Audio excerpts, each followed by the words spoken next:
Hi friends আমরা আগের ক্লাসে ল্যান্ড রিফর্মস ইন ইন্ডিয়া চ্যাপ্টারের হিস্ট্রিক্যাল পার্সপেক্টিভ কমপ্লিট করেছি টপিকটা। আজকে আমাদের নতুন টপিক শুরু করার কথা। তো আমরা এই চ্যাপ্টারের প্রথমে ইন্ট্রোডাকশন পড়লাম, তারপর হিস্ট্রিক্যাল পার্সপেক্টিভ পড়লাম, আর এখন আমরা পড়তে যাচ্ছি একটা নতুন টপিক, সেটা হচ্ছে land reform measures in post independence. আমরা আগের ক্লাসে দেখিয়েছি যে হিস্ট্রিক্যাল পার্সপেক্টিভে যে জমিদারি মানে কি ইন্ডিয়াতে জমিদারি সিস্টেম, রায়তরি সিস্টেম, তারপর মহলবাড়ি সিস্টেম, এগুলো দেখতে দেখা গেছে। তো এইরকম একটা মানে কি ল্যান্ড রিফর্ম সিস্টেম মানে ল্যান্ড সিস্টেমে কৃষকদের খুব সমস্যা হতো, খুব বেশি শোষণ করা হতো। তো এটাকে বন্ধ করার জন্য মানে অনেক মানে আন্দোলন দেখতে দেখা যায়, যেমন কি তেভাগা আন্দোলন, ভূদান মুভমেন্ট, তারপর জমি মানে কি গ্রামদান মুভমেন্ট, এসব দেখতে দেখা যায়। তো ভূদান মানে কি যে তেভাগা আন্দোলন আমরা আগের ক্লাসে কমপ্লিট করে ফেলেছি। আজকের ক্লাসে আমরা পড়বো ওরকমই দুটো আন্দোলন, সেটা হচ্ছে কি ভূদান মুভমেন্ট। এটাও আচার্য বিনোবা দেব 1951 সালে লিড করেছিলেন, আবার 1952 সালে উনি গ্রামদান মুভমেন্টে লিড করেছিলেন। ভূদান মুভমেন্টের ক্ষেত্রে ইন্ডিভিজুয়াল মানে একটা মানুষের মানে কি মানে একটা ফ্যামিলির জন্য হচ্ছে জমিদান করে দেওয়া। মানে আচার্য বিনোবা দেবের হচ্ছে কি ওনার লিডারশিপের কারণে অনেক মানে কি গরিব কৃষক ফ্যামিলিরা কিন্তু জমি পেয়েছে। এবার আসি আমরা গ্রামদান মুভমেন্টে এরকম সিস্টেম চলে যে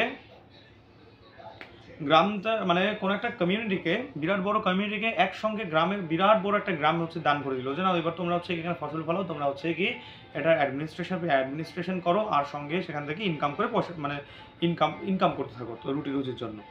ওকে, এই ছিল। তার মানে কি আমরা হিস্ট্রিক্যাল পার্সপেক্টিভে দেখলাম খারাপ ল্যান্ড রিফর্ম মানে কি ল্যান্ড রাইট সিস্টেমের কারণে, মানে প্রচুর মানে আন্দোলন হয়ে যাচ্ছে। তার অর্থ এবার আমাদেরকে ল্যান্ড মানে কি যে ভূমি নীতি সিস্টেমটাকে চেঞ্জ করতে হবে। তো এর জন্যে আসলো যে land reform measures in post independence, মানে ভারত স্বাধীনের পর যে ল্যান্ড রিফর্ম মুভমেন্ট যে করা হয় সেটা নিয়ে কিছু আমরা এবার পড়তে যাচ্ছি।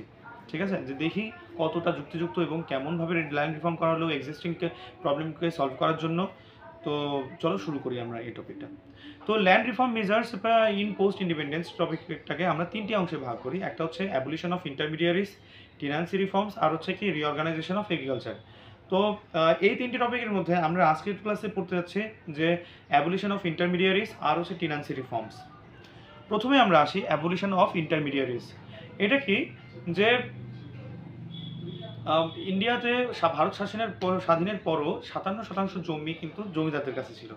তাতে কি যে ব্রিটিশ গভর্নমেন্ট কী করতো, যে তাদের সমস্ত এম্পায়ারকে ছোটো ছোটো ভাগ করে জমিদারদের কাছে দিয়ে দিত। তারপর জমিদাররা কৃষকদের কাছ থেকে বা আরও ইন্টারমিডিয়ারিসদের কাছ থেকে মানে সেই জমির খাজনা তুলতো এবং তার 11 ভাগের 10 ভাগটা ব্রিটিশকে দিয়ে দিত, 1 ভাগ নিজেরা রাখতো। এবার ওদের কাছে শেয়ারটা খুব কম হওয়ার জন্য ওরা নিজেদেরকে শেয়ারটাকে বাড়ানোর জন্য আরও বেশি পরিমাণ ট্যাক্স কালেক্ট করতো। এতে কৃষকদের দুর্ভোগ অনেক বেশি বেড়ে যায়। তাই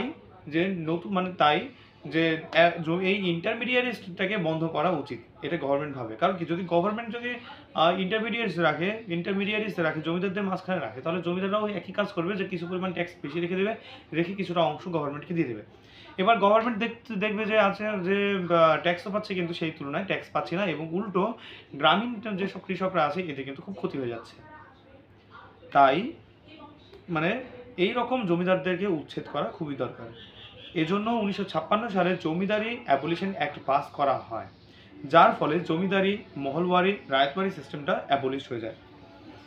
জমিদারি সিস্টেম বন্ধ হওয়ার ফলে দুটো হচ্ছে কি ক্লাসের মানুষ মানে কি যে সৃষ্টি হয়। একটা হচ্ছে যে স্টেট নিজেই ডিরেক্টলি জমি দিয়ে দিচ্ছে, কি বলে যাদেরকে দিয়ে দিচ্ছে, বা কোনো কারণে কি বলে বিক্রি করে দিচ্ছে, যাদের কাছে দিয়ে দিচ্ছে জমিগুলো, ওনার মালিকানা যাদের দিয়ে দিচ্ছে সেই মালিক গোষ্ঠী একটা তৈরি হচ্ছে। আরেকটা যারা ভাড়া নিচ্ছে মানে টেন্যান্ট গোষ্ঠী তৈরি হচ্ছে, যারা ভাড়া নেয়, ভাড়াটিয়া।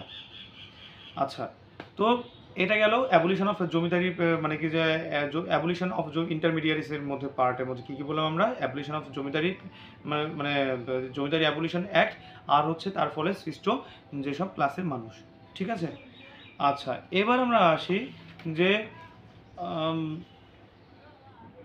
এই সমস্ত জমিদাররা কি বলবো, যখন হচ্ছে সহজে তো জমি ছাড়তে চাইবে না।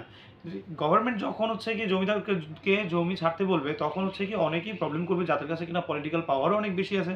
তো তারা চাইবে কি আমাদেরকে প্রপারভাবে ক্ষতিপূরণটা দিক, তারপরে জমি নেবে না কি নেবে সেটা নিয়ে যাক, কিছু দরকার নেই। তো কিছু মিনিমাম একটা কম্পেনসেশন দিয়ে দেয় ইন্ডিয়ান গভর্নমেন্ট, তারপর সেই জমিটা হচ্ছে নিয়ে নেয়। আচ্ছা, কিন্তু তবুও এত কিছুর পরেও না কৃষকদের কিন্তু মানে অর্থনৈতিক উন্নতি দেখতে পাওয়া যায় না। তার দুটো কারণ আছে। একটা হচ্ছে কি যে অনেক জমিদাররা নিজস্ব পার্সোনাল ফার্মিংয়ের জন্য রেখে দেয়, যেটা কিনা তাদের রাইট হওয়ার কথাই না, কিন্তু নিয়ে নিচ্ছে। কারণ কি গভর্নমেন্ট মানে কি পাস করেছে একটা মিনিমাম এত দূর পর্যন্ত নিতে পারবে। এবার যদিও লিগাল রাইট তাদের কাছে মানে কি ব্রিটিশ গভর্নমেন্ট দিয়েছে, কিন্তু সেটার কোনো বাস্তবে কোনো রাইট নেই। কারণ কি ব্রিটিশ গভর্নমেন্ট ডিরেক্টলি ইন্ডিয়ান গভর্নমেন্টের কাছে বা মানে কি পার্লামেন্টের কাছে হচ্ছে কি সেই দায়িত্ব দিয়ে দেয়। তার মানে জমিদারদের কোনো পাওয়ার নেই এখানে। কিন্তু ওই যে গভর্নমেন্ট হচ্ছে কি নিয়ম পাস করবে যে একটা লিমিট দিয়ে দেবে, তো সেই লিমিটের বেশি যদি মানে বেশি থাকে তো বেশি পরিমাণটাই হচ্ছে কি যে জমিদাররা দিয়ে দিচ্ছে, কিন্তু এরপরে বাকিটুকু ছাড়ছে না। তো এরা কি করে যে জমিদারি অ্যাসোসিয়েশন করে বা অনেকে মিলে তারপর মানে কি মানে কি ইকোনমিক্যাল পাওয়ার বা পলিটিক্যাল পাওয়ার খাটিয়ে নিয়ে তারা কিন্তু অনেক পরিমাণ কিন্তু জমি নিয়ে নিচ্ছে। এবার গভর্নমেন্ট যখনই সেই জমি নিতে যাচ্ছে তখন বলছে যে আমাদেরকে ক্ষতিপূরণ দিতে হবে। তো এই করে কিন্তু ক্ষতিপূরণ নিয়ে নেয়। তো এতে কি অনেক বিরাট পরিমাণ মানে জমিদাররা যে সো কল্ড জমিদার, আগেকার জমিদার ছিল এখন জমিদার না, কিন্তু তাদেরকে দিয়ে দিতে হলো এক নাম্বার। তাতেও করে হচ্ছে কৃষকরা ক্ষতিগ্রস্ত হলো, ইনইকুয়ালিটি তৈরি হলো। আবার আরেকটা কি, যাদেরকে জমি গভর্নমেন্ট দিয়ে দিচ্ছে তাদের কাছ থেকে আবার তাদেরকেও আবার উচ্ছেদ করে সেই জমিদাররা মানে সেই পুরানো জমিদাররা হচ্ছে জমি নিয়ে নিয়েছিল। তো আমরা বিরাট পরিমাণ বিরাট ধনী ধনী মানুষদের দেখতে পাচ্ছি, তারা কিন্তু এইভাবে তুমি ভাবতে পারো যে পূর্বপুরুষরা এইরকম মানে কিন্তু অবস্থা ছিল। তো তাদের কাছে বিরাট পরিমাণ অর্থ সামগ্রী থাকা কিন্তু অস্বাভাবিক কিছুই নয়। আচ্ছা, এই ছিল আমাদের অ্যাবলিশন অফ ইন্টারমিডিয়ারিস। এই টপিকটা আমরা শেষ করে ফেলেছি। এবার চলো আমরা শুরু করতে যাচ্ছি টেনান্সি রিফর্মস। তো টেনান্সি মানে ভাড়া তিন রকমের হয়। একটা হচ্ছে অকুপেন্সি টেনান্সি, একটা হচ্ছে টেনান্সি অ্যাট উইল, আর হচ্ছে সাবটেন্যান্ট। অকুপেন্সি টেনান্সি মানে যে তুমি গভর্নমেন্টের কাছ থেকে কিনে নিয়েছো, জমি কিনে নিয়েছো, এটা হচ্ছে অকুপেন্সি টেনেন্সি। এবার তোমাকে কেউ তোমার কাছ থেকে সেখান থেকে তোমাকে সরাতে পারবে না। অথবা তুমি অন্য কারোর কাছ থেকে কিনে নিয়েছো, গভর্নমেন্ট হচ্ছে ভাগ বাটোয়ারা করে দেওয়া শেষ, এবার তোমার হঠাৎ করে তুমি জমি ম্যানেজ করতে পারোনি, তো তোমাকে বেচতে হচ্ছে। তো আমি তো সেই জিনিসটা কিনে নিলাম, এবার না তুমি আমাকে তুলতে পারবে না গভর্নমেন্ট আমাকে তুলতে পারবে, এটা হচ্ছে অকুপেন্সি টেনেন্সি। সেকেন্ডলি হচ্ছে টেনেন্সি অ্যাট উইল। আমার জমি তোমার জমি দরকার পড়ে, আমি বললাম মুখের কথা বলে দিলাম তুমি ফসল ফলা 6 মাস, তুমি 6 মাস পরে আমাকে দিয়ে দেবে, শেষ। আর আমাকে টাকাটা দাও আপাতত নেওয়ার সময়।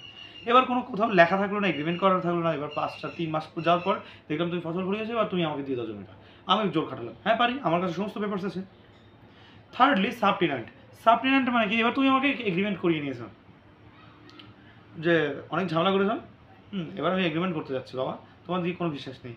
তো তোমার একটা পার্টিকুলার 1-2 বছর পর আমি সেই জমিটা আবার তোমার কাছ থেকে ফেরত পাবো, কারণ তুমি আমার কাছ থেকে এগ্রিমেন্ট করিয়ে নিয়েছো, মানে ভাড়া নিয়েছো আমার কাছ থেকে 2 বছর, আমাকে 10,000 20,000 টাকা যাই হোক কিছু একটা অ্যামাউন্ট আমাকে দিয়েছো। তো এটাই হচ্ছে সাবটেন্যান্ট।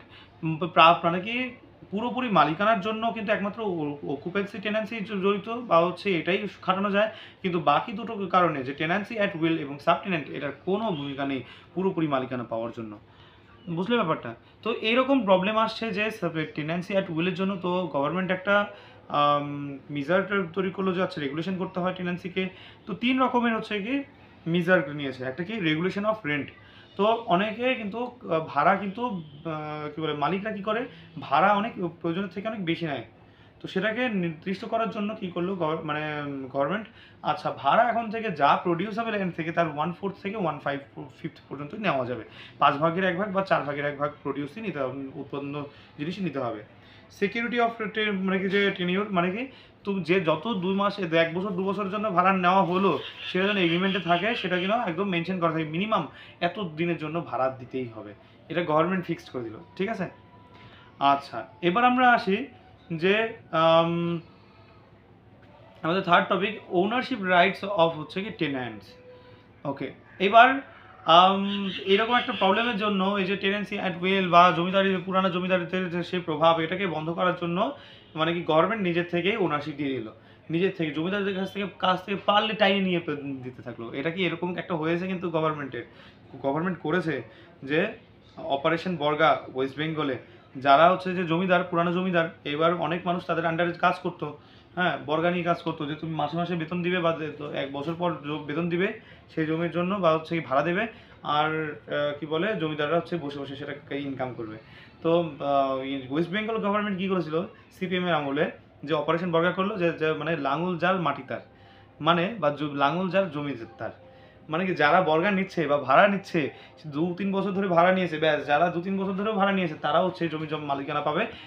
সিপিএম গভর্নমেন্ট নিজের থেকে সেই হচ্ছে কি যে ল্যান্ড রেভিনিউ ডিপার্টমেন্ট বা বিএলআরও অফিসের মাধ্যমে কিন্তু মিউটেশন করে দিয়েছে, রেজিস্ট্রেশন পার্মানেন্টভাবে রেজিস্ট্রেশন এবং মিউটেশনটা মানে কি রেকর্ড করে দিয়েছে। এটা কিন্তু ইন্ডিয়া মানে কি পশ্চিমবাংলাতে হয়েছে এরকম কিছু। তো এটা এখনও পর্যন্ত সিপিএম গভর্নমেন্টকে অনেক কৃষকরাই কিন্তু ভোলে না, মনে রাখে এখনও সিপিএম গভর্নমেন্টকে। আচ্ছা যাকে আমাদের কিন্তু আজকের টপিকটা যতটুকু আমাদের টার্গেট করেছিলাম সেটুকু শেষ হয়ে গেছে, যে land reform measures post independence. তো এখানে আমরা অ্যাবলিশন অফ ইন্টারমিডিয়ারিজ পড়েছি এবং টেন্যান্সি রিফর্মস পড়েছি। আশা করি আর কিছু বাকি নেই, মানে এই দুটো টপিকের মধ্যে বাকি নেই। নেক্সট ক্লাসে আমরা রিঅর্গানাইজেশন অফ এগ্রিকালচার টপিকটাকে কমপ্লিট করবো, ঠিক আছে? তো সঙ্গে থাকো, বাই।